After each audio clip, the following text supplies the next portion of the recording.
Now let's turn to the questions. Waalaikum. If it is true that we are not allowed to read namaz behind a non-Ahmadi Imam, Yes. when we go for Hajj, we have to pray in congregation and it is led by a Ahmadi Imam. So is it a bad thing to read behind him? You see, the question is perhaps not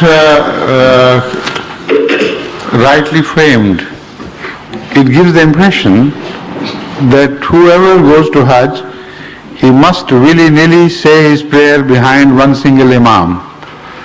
This scenario which is implied in this question is not right, because all those who go to Hajj and come back and report things to me, they tell me that it's such a large gathering that it is impossible for all of them to say prayer together behind one central Imam.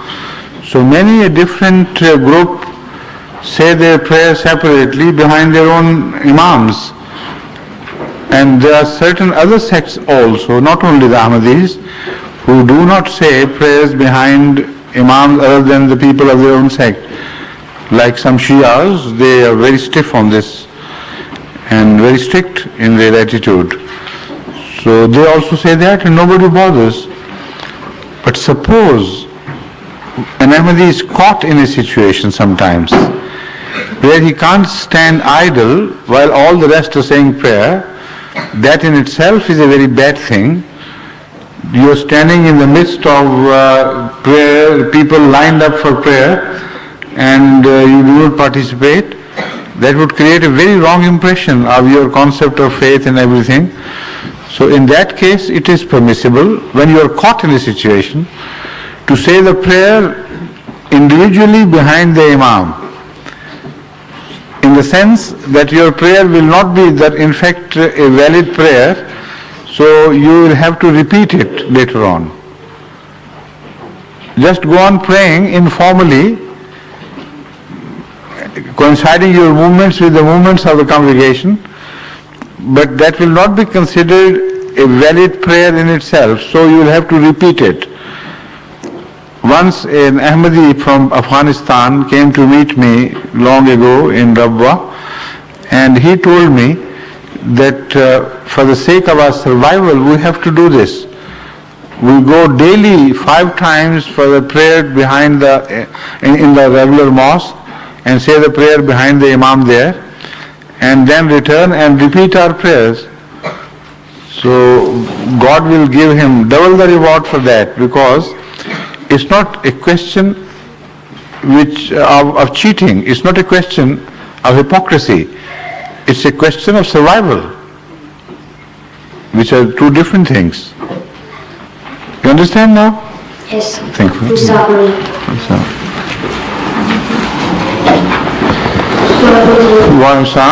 When India and Pakistan split up, the Afghan force was formed.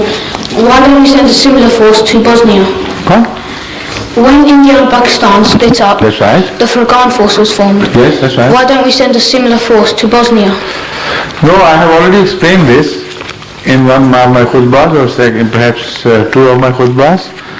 Did you listen to them or no? I did. So the answer is already cassette recorded. You better listen to the answer there. Okay. Okay. Exactly. Right. So, Sam? because you are a very busy person, how do you relax? Well, the art of relaxation is something which cannot be taught to others. I don't believe in teaching how to relax. It is, you're born with it. It's an attitude. If you have that attitude in you of being able to relax in every situation, then you know you somehow find a way to relax a little bit. And for instance, a sense of humor comes to one's aid. And I have found it automatically, it comes to me to relieve me of so many pressures.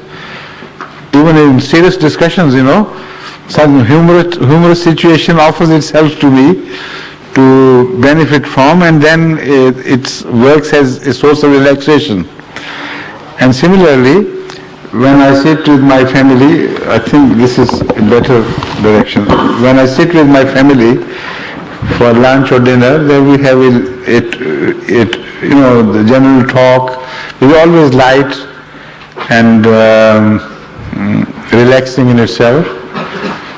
So having a little siesta is also very relaxing sometimes. I go for daily walks, that also is quite relaxing. And then meeting children sometimes offers a beautiful opportunity for me to relax.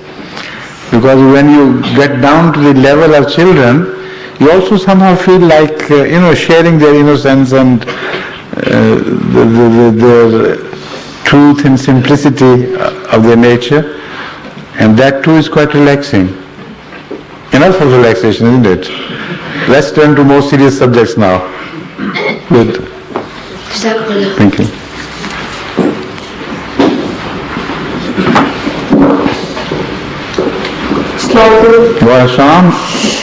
When was the Holy Quran compiled into a holy book? Okay, Alan. The improvement this evening is much better than last time. That's right. Last time, whatever they were saying, I couldn't quite understand. I don't know how you do it. Mike's better today. Quality. Or the direction of the perhaps with loudspeaker is also That's right. better arrangement. That's right. Anyway, it's okay now. The compilation of the Quran is a very long process spreading over 23 years of the Holy Prophet's life after he was commissioned to become the messenger of God for the whole world. Then, as various verses were revealed to him, or sometimes full surahs were revealed to him, he had employed some scribes who knew the art of writing, and they, according to what he told them, wrote the verses down on not a sheet of paper, but something like, it's made of leaves or barks of trees or something. I don't know exactly what material was used, but that material was well known to man, and it had very good qualities of preservation. It was kept in the form of rolls, as I just mentioned before. They're called scrolls as well. So things were written and they were put down in the form of rolls and preserved. And also, the Arabs had developed the art of writing things on suprascapula, the flat shoulder bone behind animals. So that scapula was polished, and they wrote with some ink on the bone, which got etched into the bony material, and it became indelible. So that was also is material which was used for the writing of the Quran. Also, some other materials are mentioned, like hides of animals.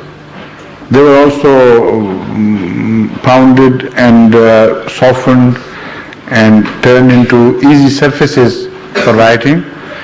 So the bulk of the Holy Quran, as it was first recorded, must have been quite heavy bulk, and it was preserved in different homes.